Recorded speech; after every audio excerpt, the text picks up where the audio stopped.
I feel very confident that we have the best negotiator at the table. And look who we've got at our table right now. Anthony Scaramucci, former White House Communications Director, joins us live. She does a great job, doesn't she? Then that was the shortest we ever had a soundbite on our show. There you go. That was we were 4 caught seconds. off guard a little. We thought that great. soundbite was going to be longer. But she's talking about the president negotiating because we have President Macron from France here with his wife. First state dinner is tonight. What do you expect they're going to be able to negotiate today? Well, I mean, there's probably 3 or 4 things on the table. One of them is the Iranian situation. I don't really think the president's going to move on the Iranian situation. He realizes that They talked about a side deal, Anthony. Yeah. That they're trying to push him to, and the German leader's coming in Friday. So I don't know the intricacies of the thing, but I do know the president's personality pretty well. He'll come out on top on this situation because he's on the right side of it. I predict that he'll get the North Korean situation exactly where he wants it. They will denuclearize, and then he'll surprise the world and figure out a way to cut a deal with the Iranians. And so this is the power of his presidency and his personality, and I think he's surprising these European leaders, because what Ian was just talking about, the us versus them, the great thing about the president, he's both.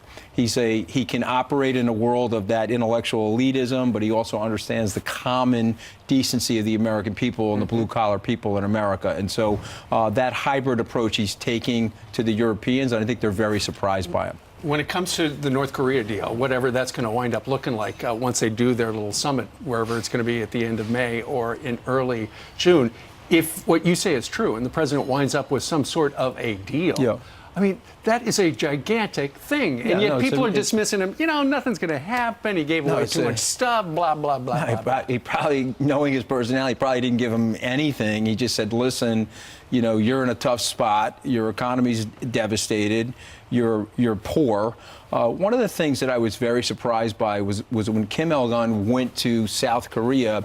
If you caught this, he was dressed like us. He had a European-style business suit on. He wasn't wearing that Mao outfit like his father did. Okay, that to me symbolically was he was there to negotiate. Symbolically, he recognizes that he's got an economic ruinous situation there, and that the president and President Xi can really help him rebuild that economy, and it will be worth taking those nuclear chips off the table to do that. It's just fascinating because North and South Korea are meeting this week, and then we're coming in next. And the thing is, we have gotten to the goal line before, and we thought there was a degree of trust and verify. Next thing you know, they kick out inspectors, and we're back to zero.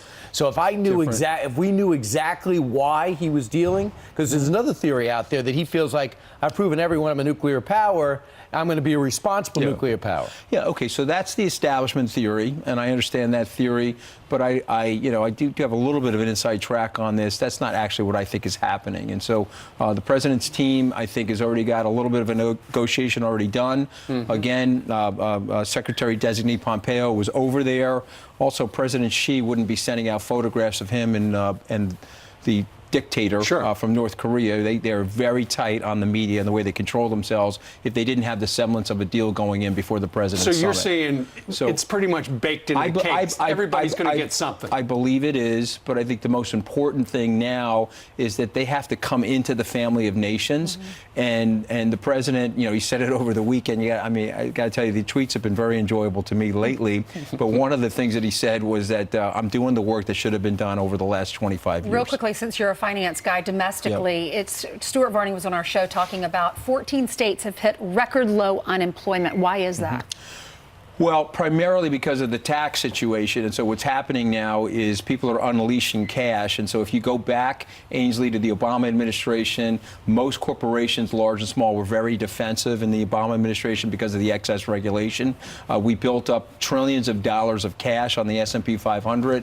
The president's tax reform is actually unleashing that cash, and it's getting deployed into the marketplace at the small company level and the large company level. And that means more jobs, more growth, more investment capital. The very good news, as I said to you guys a few months ago, that's going to start to filter into wage data as we go into the midterms. And once again, I think the president's going to surprise people because the expectation is that we're going to lose the House. But I was out last night with Tom MacArthur. I was helping him fundraise. He's the congressman here in northern Jersey. We think we can still keep the House. Well, a couple of things. He's got 2 gifts. Steny Hoyer and others saying we're going to raise taxes, and number two is we're going to impeach him. Both things fuel Republicans. It's bad rhetoric for them. It's defensive rhetoric. Anytime that you're in an aspirational mode, talking aspirationally, that's when you win. Think of the president's campaign strategy in 2016, wanting to lift Americans up, wanting to lift wages, wanting to increase employment and opportunity. The Democrats coming at him like that, he'll whoop them pretty good. It's the us versus them stuff that he was just talking about. It's not right. But remember, president's both. He was a billionaire, but he also understands the blue-collar people. That's why the title of my book is The Blue-Collar President, just like Donnie, his son, talked about him being the blue-collar billionaire. All right. Mooch, thank you very much. Thank you. Good to be here, guys. You have a book out? Hey, let's go. The bad juju, Brian, since you brought the Mets up last time I was on the couch. Okay, so let me just rub you a little bit. Let's go Mets. I never you gave get me too some high. bad juju, Brian. A lot of Mets fans on the streets of New York City. That's where Janice Dean is with the weather. Good morning. Good morning. Where are you from? What are your names? I'm Kate from Manhattan, Kansas. And Matt from Auburn, New York. you want to say hi to anybody? I want to say hi to my wife. My kids are sleeping. And to Brian, we love your books. Nicely done.